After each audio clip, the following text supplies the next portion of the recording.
लाल जी हो मारा श्याम, गोपाल जी हो मारा श्याम। सुनिया मैं सत्संग में साचा स्वामी आप, सुनिया मैं सत्संग में साचा स्वामी आप। सगपण था स्यों कर दियो संत गुरु माँ बाप, सगपण था स्यों कर दियो संत गुरु माँ बाप। ब्रजनंदन मारी थासु भई सगाई मारा श्याम, ब्रजनंदन मारी थासु भई सगाई मारा श्याम। नंदलाल जी हो मारा श्याम, गोपाल जी हो मारा श्याम। सांवरिया में तो तासु प्रीत लगाई मारा श्याम। नंदलाल जी हो मारा श्याम। सुनो जसोदा लाडला था बिन रयो न जाय, सुनो जसोदा लाडला था बिन रयो न जाय। सारा सुख संसार का नरक समान लखाए, सारा सुख संसार का नरक समान लखाए।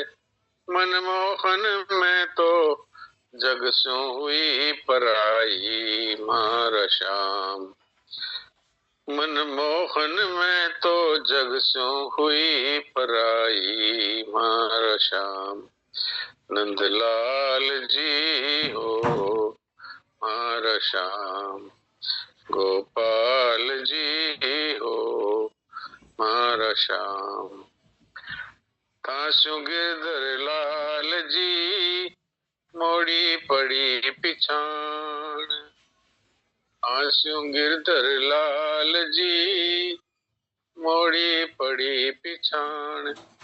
जन्म जन्म रा आप हो प्रियतम हमारा प्राण, जन्म जन्म रा आप हो प्रियतम हमारा प्राण। चित चोर में तो हारे हाथ बिकाई मारा श्याम, चित चोर में तो थारे हाथ बिकाई मारा श्याम। नंदलाल जी हो मारा श्याम, गोपाल जी हो मारा श्याम। सांवरिया में तो हास्यों प्रीत लगाई मारा श्याम। नंदलाल जी हो मारा श्याम, गोपाल जी हो मारा श्याम। नारायण नारायण। तो ये प्रेम का भजन है। अब भजन तो हम गा लेते हैं, लेकिन भाई प्रेम तो ऐसा होए कि फिर इतनी तड़प लग जाए कि कुछ भी अच्छा ना लगे, तब जो है वो ये भजन सार्थक है। तो भगवान से प्रार्थना करें भाई ऐसी तड़प हमको दे दो। हमारा तो ऐसा डोल है, बस जैसा डोल है वैसा काम करते हैं। हम देवकी जी से बात कर लेते हैं और जयेश भाई को, इन दोनों को बना देते हैं कोस। जयेश भाई क्या बोलना चाहते हैं? हाँ जयेश भाई बोलिए। राम राम जी सर। राम राम। ये तड़प प्रार्थना से ही मिटती है क्या? इसमें कोई स्वीकृति कि ऐसा नहीं है कि तड़प जब ये जो सत्संग सुनते हैं, ये प्रीत बढ़ती रहे और बार बार मैं पुकारता रहूं, हे नाथ आपके विरह में पुकारता रहूं। और हाँ, ये इसके भूख बढ़ने का उपाय ये है कि बीच बीच में दूसरा नाश्ता नहीं करें। अपने क्या है कि जैसे बच्चे हैं, उनकी माएँ हमको आकर बोलती है, मार तो टबर सुबह से कुछ खावे ही नहीं, दोपहर हो जाए जब तक कुछ नहीं खावे। तो फिर मैं उनसे पूछता हूँ, भाई सुबह से बताओ आप क्या क्या देते हो, तो मैं फिर उसमें बताऊं क्या करना है। तो वो इतना कुछ खा जाता है वो कि वो फिर दोपहर में भूख नहीं लगती। अब उसको सुबह वो थोड़ा सा हमने तो बादाम का दूध दिया था, उसके बाद इसको भूख नहीं लगी। फिर इसको थोड़ा सा फल काट करके दिए तो फिर भूख ही नहीं लगी। फिर इसने थोड़ा ये नमकीन खा लिया अपने आप, अब इसका भूख ही बंद हो गई। अब वो उसको भूख लगे कैसे? तो अपने भगवान की जो तड़प है, वो भूख है, वो तब लगे जब हम संसार के ये शब्द स्पर्श रूप रस गंध इत्यादि जो भोग है, इनका नाश्ता बीच बीच में ना करें। और संसार के प्रति जो हमारी ममता कामना है, ये संसार का संबंध है, ये संबंध है, ये तड़प को जागृत नहीं होने देता। जैसे अगर किसी व्यक्ति का अपनी पत्नी के सिवाय कहीं और भी संबंध हो, तो पत्नी के प्रति उसका जो जो पवित्र प्रेम है वो नहीं हो पाता। ऐसे ही है कि हम संसार को यदि पसंद करते रहते हैं तो परमात्मा की तरफ जो तड़प होनी चाहिए वो नहीं हो पाती। मीराबाई के भजनों में आता है कि दिन नहीं भूख रैन नहीं निद्रा, पल पल व्याकुल होत जिया। तो हमारी भूख बंद होती नहीं और नींद उड़ती नहीं। क्यों नहीं है? कि भाई वो संसार की जो नाश्ता पानी है वो चलता रहता है, ये बात है। तो इसलिए ये प्रार्थना की बात कही जाती है कि महाराज अब हम तो ऐसे ही हैं, अब क्या करें? हम तो कोशिश करते हैं फिर फिसल जाते हैं, आप कृपा करके हमें अपना प्रेम प्रदान करो। तो क्या होता है कि जब बहुत ही स्वादिष्ट वस्तु सामने आ जाती है तो जो कम स्वाद वाली होती है आदमी उनको छोड़ देता है। एक भक्त का गाथा आती है, उसमें एक भक्त धनुर्दास हुए, तो उनकी कथा में ये बात आती है कि वो सुंदरता के प्रति इतने आकर्षित थे कि उन्होंने एक वेश्या को अपने घर में रख लिया। वो इतनी अधिक सुंदर थी कि उसकी सुंदरता पे वो मोहित होकर के उसको अपने घर में ले आए। अब उनकी सुंदरता के प्रति आकर्षण का आलम ये था कि वो कहीं बाहर जाते अपनी उस प्रेमिका को साथ लेकर के, तो उसकी तरफ मुंह करके और पीठ है जो पीछे की तरफ करके चलते, उसकी मुंह उसी की तरफ रखते। तो एक बार वो संतों का एक बड़ा मेला लगा। मेला लगा तो वो वहां का प्रसिद्ध मेला है, वो शायद महाराष्ट्र की या कहीं की दक्षिण की बात है। तो उसकी प्रेमिका ने कहा कि अपने भी चले वहां पर। हाँ तो बोले चलो।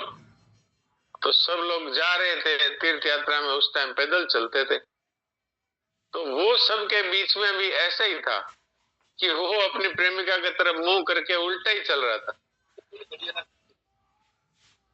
बाकी सब उधर जा रहे हैं मेले की तरफ मुंह करके, और वो प्रेमिका भी मेले की तरफ मुंह करके जा रही है, लेकिन वो उसकी तरफ मुंह करके उल्टा चल रहा है।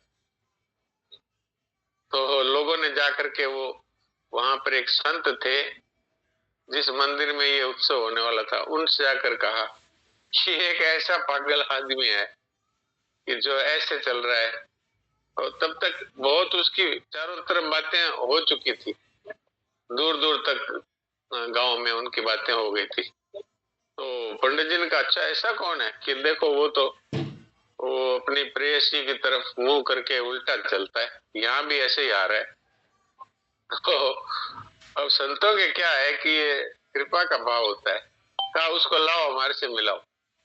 तो वहां गए मंदिर में। अब वो जो वहां के मुख्य संत थे उन्होंने उसको बुलाया, बुला के कहा कि क्या नाम है तुम्हारा? बोले धनुर्दास है जी मेरा नाम। तो बोले मैंने सुना है कि तुम इस अपनी प्रेमिका की तरफ मुंह करके और उल्टे चलते हो। हाँ बोले महाराज इसको देखे बिना मैं तड़प जाता हूँ, मेरे रहा नहीं जाता, सब समय मेरे सामने ही चाहिए ये। तो संत कृपालु होते हैं और वो भगत प्राप्त महापुरुष थे। उन्होंने उसको कान में धीरे से कहा इससे भी अधिक सुंदरता यदि मैं तुमको दर्शन करा दूं तो बोला फिर क्या बात है, मैं इसको छोड़ दूंगा, मैं तो सुंदरता का पुजारी हूँ। तो उन्होंने फिर कहा आज आरती में तुम भगवान की आरती में तुम भगवान के जो सामने विग्रह है इसकी तरफ तुम के लिए तुम अपना ध्यान सिर्फ यही लगाओ। तो उसने कहा हाँ जी ठीक है। तो आरती हुई तो उसी टाइम उन्होंने कह दिया भगवान से महाराज एक नार की जीव है उसका उद्धार कर दे तो आपकी बड़ी कृपा है। तो भगवान तो सच्चे हृदय की पुकार सुनते ही और भक्तों के तो वश में ही है। तो आरती हुई तो आरती के बीच में सभी लोग मगन थे पर वो तो अपनी आंख खोल करके ऐसे देख रहा था। तो एकदम से भगवान ने के साक्षात दर्शन हो गए उसको। अब दर्शन हो गए तो अब किसका खुला है माइक? अपने अपने माइक बंद कर दें तो बड़ी कृपा होगी। तो दर्शन हो गए तो वो तो पागल की तरह हो गए। अब तो जैसे ही भगवान ने अपना दर्शन छुपाया तो वो तो पागल की तरह नाचने लगा, रोने लगा और उनके महात्मा जी के चरणों में गिर गया, मेरे को उनके दर्शन फिर कराइए, दर्शन कराइए।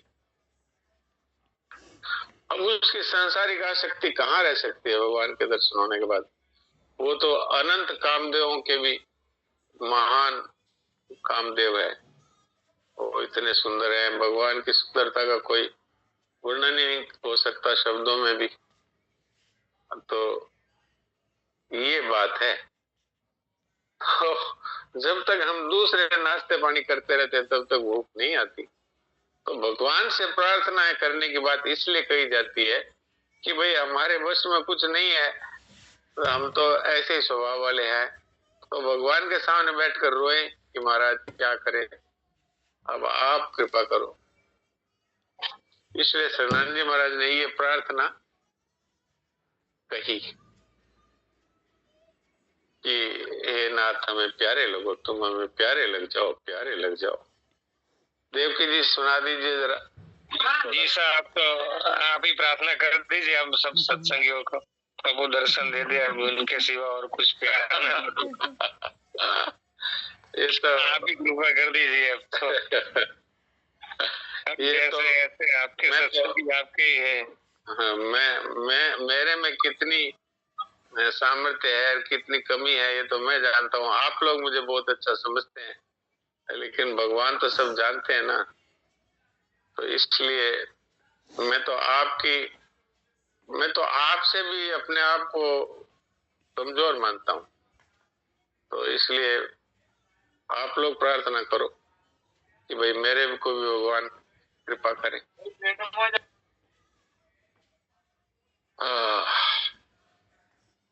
हाँ देवकी जी, जरा कुछ प्रेम रस बरसा दीजिए। और क्या है तो अब 2-1 मिनट बाकी है। जब तुम अता हो जाओगे, हाँ, तब प्रभु के लिए प्रेमी, जगत के लिए उदार, हाँ, और अपने लिए दुख निवृत्ति, ये तीनों चीजें आपको मिल जाएगी।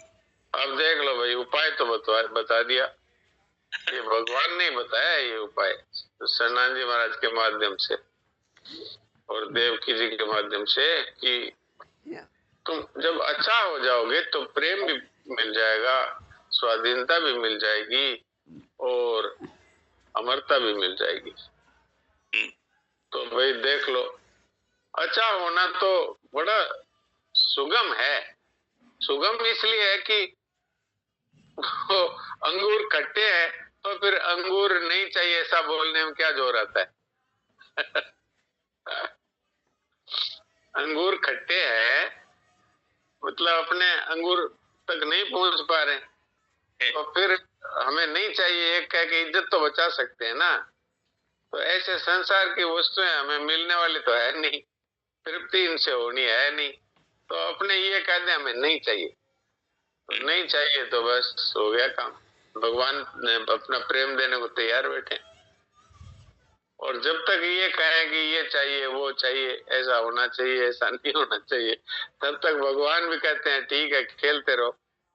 ये तो बच्चा खिलौनों में जब तक मस्त रहता है तब तक माँ भी काम में लगी रहती है। ऐसे भगवान भी कि ठीक है ये संसार में राजी है, घूमने दो इसको।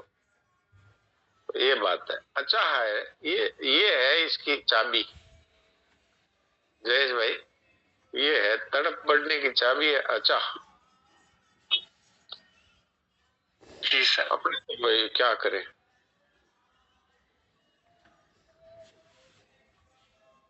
थोड़ी देर के लिए हम लोग 1 मिनट के आसपास समय रहा है, तो हम लोग सभी भगवान के शरण होकर के और उनके कृपा की तरफ देखें और क्या करें।